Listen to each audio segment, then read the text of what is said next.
Abang? Dah tak reti nak jawab telefon sekarang. Handphone saya tertinggal tadi. Tu yang tak dapat beritahu abang.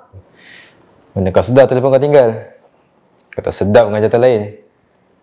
Kan? Betul? Ya abang.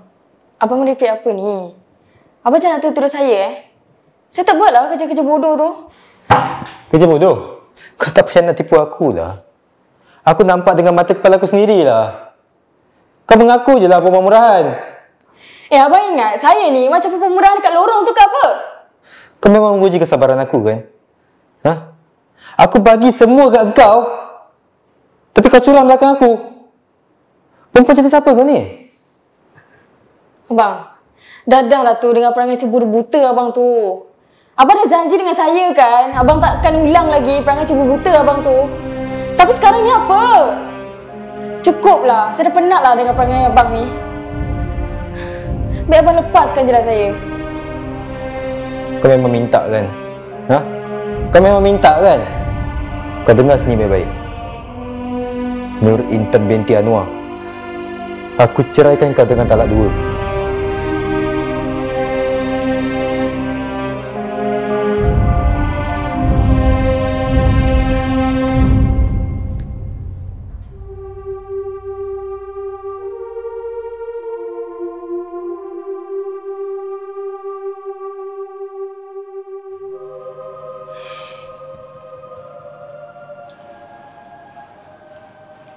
Zal, apa Zal?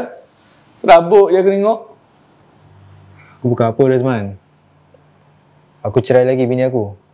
Dah 3 talak Tapi tu lah. Aku masih sayang dia tau. Tak tahu nak buat apa lah sekarang Zal, kau tahu istilah Cina buta? Cina buta? Apa benda tu? Cina buta ni, kau cari je orang lain yang jadi pak sanggup kahwin dengan bini kau sekejap. Lepas tu, kau suruh dia ceraikan. Lepas dia ceraikan tu, kau kahwin dengan dia balik. Settle. Boleh?